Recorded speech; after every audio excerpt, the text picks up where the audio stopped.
Assalamualaikum warahmatullahi wabarakatuh. Ini adalah cerita tentang Nabi Ismail alaihissalam.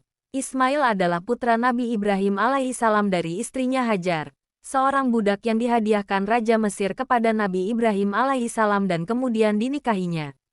Ismail termasuk anak saleh dan jujur. Ia mematuhi semua perintah Allah Subhanahu wa Ta'ala dan orang tuanya.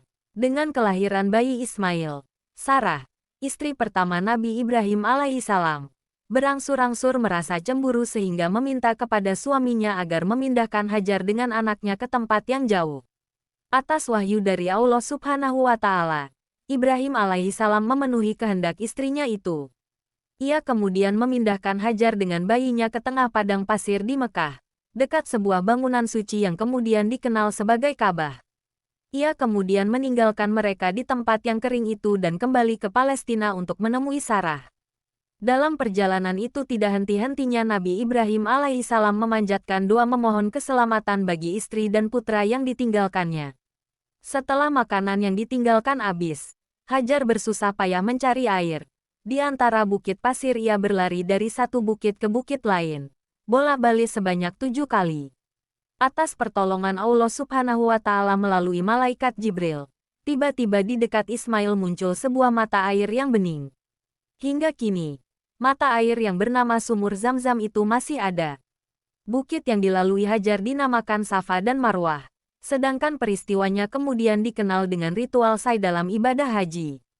Nabi Ismail alaihissalam yang beranjak remaja sangat menggembirakan hati Nabi Ibrahim alaihissalam.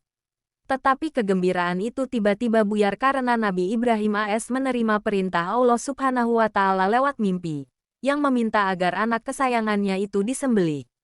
Mula-mula, Nabi Ibrahim alaihissalam sangat sedih menerima mimpi itu. Namun sebagai orang yang saleh dan taat, ia berniat menjalankan perintah Allah Subhanahu wa Ta'ala dan kemudian menyampaikan berita itu kepada putranya. Tanpa ragu, Ismail meminta ayahnya melaksanakan perintah itu. Pada akhirnya, ketika hal tersebut dilaksanakan, Allah Subhanahu wa Ta'ala mengganti Ismail dengan seekor kambing. Peristiwa ini selalu diperingati setiap tahun dengan menyembelih hewan kurban pada hari Idul Adha, sebagai bentuk pendekatan diri kepada Allah Subhanahu wa Ta'ala. Ketika Nabi Ibrahim alaihissalam diberi tugas suci dari Allah Subhanahu wa Ta'ala untuk membangun Ka'bah, Nabi Ismail alaihissalam membantu melaksanakan tugas tersebut. Nabi Ibrahim alaihissalam memerintahkan Nabi Ismail alaihissalam mencari batu besar untuk tumpuan kakinya agar mencapai puncak tembok yang tinggi. Batu yang digunakan Nabi Ibrahim alaihissalam untuk mencapai tembok tinggi berbekas kaki Nabi Ibrahim alaihissalam yang saat ini dikenal dengan makam Ibrahim. Akhirnya mereka berdua menyelesaikan pembangunan Ka'bah dan berdiri tegak sesuai perintah Allah Subhanahu wa Ta'ala. Setelah dewasa, Ismail menikah dengan seorang gadis dari suku Jurhum. Tak lama setelah pernikahan itu, Hajar wafat, dan pada suatu hari Nabi Ibrahim alaihissalam datang ke Mekah, dan kedatangannya disambut kurang sopan oleh istri Ismail. Oleh karena itu, Ismail dinasehati ayahnya agar menceraikan istrinya. Nasihat itu diikutinya. Kemudian Ismail menikah lagi juga dengan gadis dari Bani Jurhum. Dari perkawinannya yang kedua itu, Ismail dikaruniai keturunan yang banyak dan dari keturunannya itulah kelak lahir Nabi Muhammad SAW.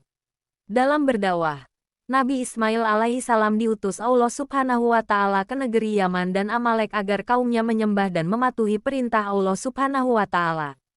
Ia juga menjadi penjaga sumur Zam-Zam, yang semakin hari semakin ramai dikunjungi orang. Menurut riwayat, Nabi Ismail alaihissalam wafat ketika berusia 137 tahun di Palestina. Kisah Nabi Ismail alaihissalam tidak bisa dilepaskan dari kisah Nabi Ibrahim alaihissalam. Nabi Ismail alaihissalam diceritakan dalam 30 ayat Al-Quran, antara lain surah Al-Baqarah 2 ayat 124-129, surah Ali Imran 3 ayat 84, 96, dan 97, surah An-Nisa 4 ayat 163, surah Ibrahim 14 ayat 35-40, surah Maryam 19 ayat 54-55, surah Al-Anbiya 21 ayat 85-86, dan surah Al-Hajj 22 ayat 26. Demikian cerita singkatnya. Kurang lebih mohon maaf bila ada kata yang kurang di hati Anda. Wabillahi taufik wal hidayah. Wassalamualaikum warahmatullahi wabarakatuh.